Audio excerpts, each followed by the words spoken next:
Fala galera, tudo bem com vocês? Videozinho de hoje pra gente dar o feedback sobre o Grêmio Estudantil, a eleição que aconteceu na nossa escola.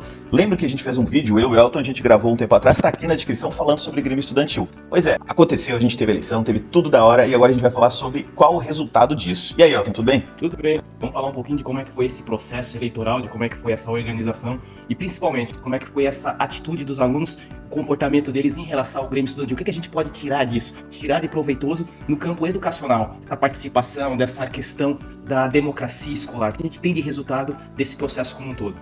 Bom, para vocês entenderem um pouquinho, a gente teve um processo de eleições de Grêmio Estudantil na nossa escola. Então, desde o começo de explicação do que era um Grêmio, formação, e a gente está falando de público, ensino fundamental, séries finais de sexto ao nono ano, que já é uma baita novidade, né? Exatamente.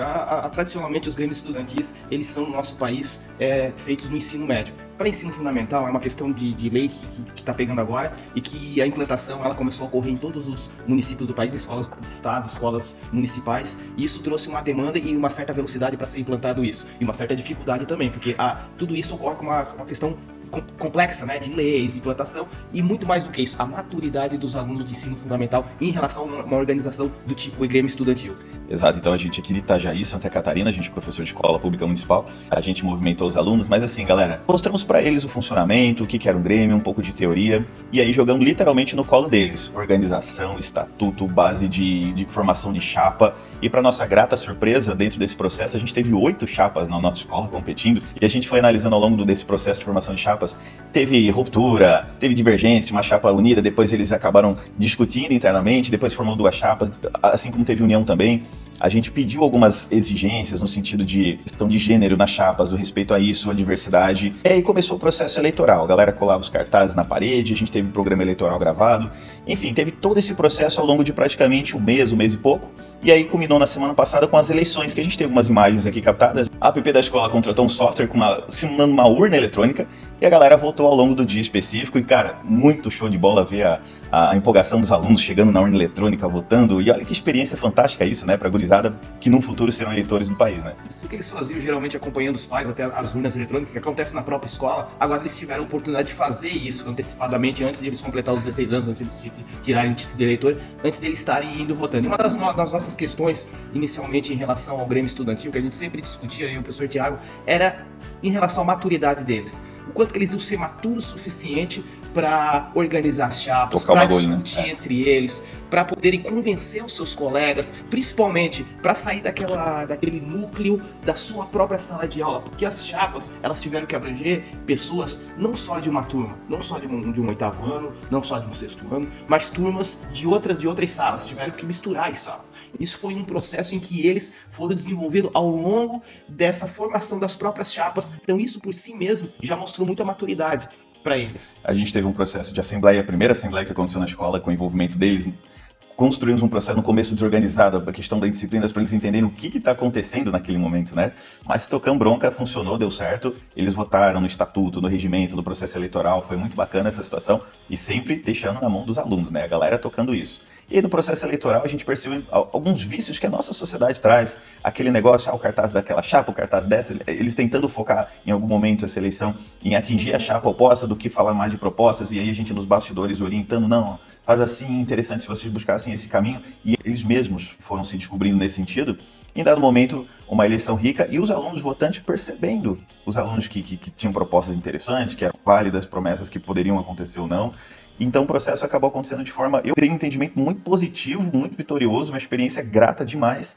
E a partir de agora a gente tem uma chapa eleita e agora eles vão assumir o Grêmio durante um ano e pouquinho aqui pelo nosso regimento e começar a fazer a política interna na nossa escola de acordo com o que essa gurizada precisa, né? Exatamente. Então a gente atingiu aí um conjunto de competências que a gente chama no ambiente escolar, no processo de ensino-aprendizagem, que a gente mais ou menos tem um parâmetro aí de 10 tipos de competências. Competência, a gente tem habilidades e competência. Habilidade é aquilo que você, aquela pessoa é habilidosa em matemática. Agora, como ela vai usar a matemática no seu dia a dia, resolver os problemas, aí já se torna uma questão de competência. Ela tem que ser competente naquilo.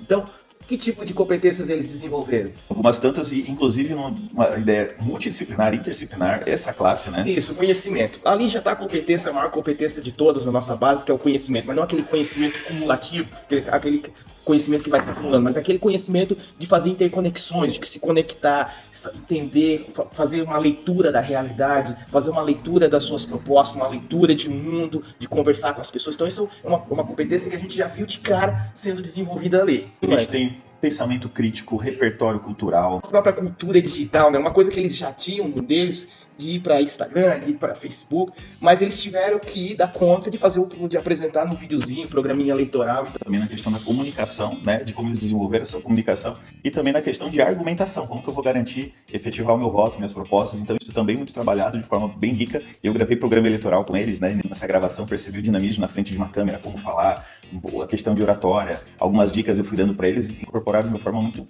rápida isso. Isso foi muito prazeroso ver o resultado, né, foi muito bacana. Que entra na competência da argumentação. Eles tiveram que ter argumentação, porque a gente nota muito nas disciplinas isoladamente de que eles falta muita argumentação. Um pouco é por conta desse bombardeamento de informações que a internet passa pra gente, Muito rápido, e a gente né? tudo muito rápido, tudo muito superficial, né? Tudo fica muito na superfície. Enquanto quando eles chegam na escola, eles têm que se aprofundar um pouco mais. Então, a gente tem uma contradição aí, porque o mundo virtual, e que às vezes eles passam a maior parte do tempo, ele tá nessa superfície, enquanto o mundo escolar ele é um pouco mais profundo, ele tá mais submerso, você exige um pouco mais de leitura, Mais um camadas, pouco mais, né? isso, mais camadas, diálogo, entendimento de determinados signos de linguagem, como o próprio signo matemático, ou uma interpretação de uma imagem histórica. Então eles necessitam ampliar esse leque deles, e para ter argumentação precisa disso. E que entra numa outra competência que é a história do trabalho e projeto de vida, né? O que a gente está pleiteando, o que a gente quer construir no ambiente escolar nesse sentido, que também foi muito enriquecedor o processo, né? Exatamente. Então, muitas vezes a gente reclama dos nossos alunos que eles não têm perspectiva de futuro,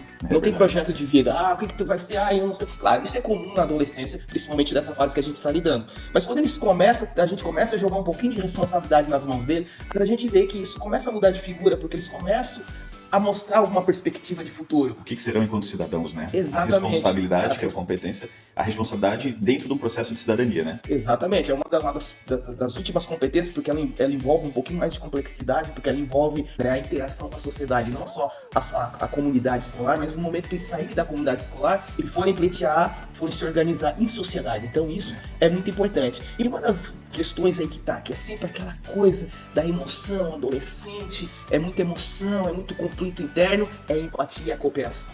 Ali a gente viu quem são eles. Que foi difícil algumas chapas, né? A gente Exatamente. percebeu isso. Aliás, acho que uma das maiores dificuldades. A construção, mostrar essa empatia e um processo de cooperação entre eles. Porque tinha gente querendo assumir a liderança e mandava aqui, mandava ali, os outros queriam participar. E de repente, ao longo do processo, acho que eles foram percebendo: opa, ou eu faço essa cooperação, ou eu sou empático, ou não vai dar certo, eu não vou conseguir chegar lá. E o mais interessante é que a gente vê alunos, né? Então tem alunos ali que a gente dá aula desde o 6º ano, já estão no 8º ano, e agora alunos que entraram agora nos 6º anos, e muitos alunos aqueles alunos que lá no início eram quietinhos, ficavam lá deles, de repente eles se mostraram dentro desse processo, pessoas com uma empatia, com uma necessidade de cooperação, com uma capacidade de cooperação muito mais abrangente do que a gente conseguia observar em sala de aula. Desenvolvimento de liderança, de cooperação, Engajamento. E depois também teve a questão das 8 chapas. Uma venceu, 7 saíram derrotadas, né? E aí teve aquela sensação de perder. Mais emoção, de assumir. A gente teve o momento sentimento de derrota, sentimento de vitória, como é que eles lidam com isso. A frustração, né? Frustração. Eu parei várias vezes a aula para falar um pouquinho sobre essa questão de torcida organizada. No meio social, quando a gente está fazendo uma disputa em termos políticos, a gente tem que tomar cuidado de não transformar a nossa sociedade em torcidas organizadas. Não se trata disso, se trata de propostas. Mais amplo, né? Muito mais amplo. A discussão, a gente está no ambiente escolar e é aqui que a gente vai aprender isso. Aprender como discutir as coisas no patamar que ela deve ser discutida, no patamar das propostas, das discussões, no diálogo, no respeito uns com os outros. E é isso que era um dos grandes objetivos nossos e que a gente tinha uma certa aflição em saber se a gente ia conseguir atingir com eles ou não. E eu acho que a gente conseguiu, em certa parte, atingir esse tipo de... Eu creio sim, bem positivo, Elton, bem positivo o processo.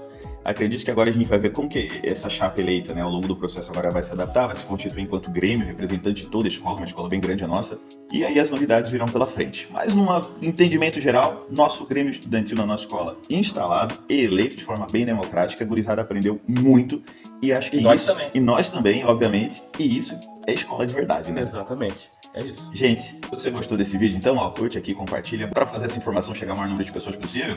Fechou então, galera. Obrigado aí, Elton. Super certo. Aquele abraço, turma.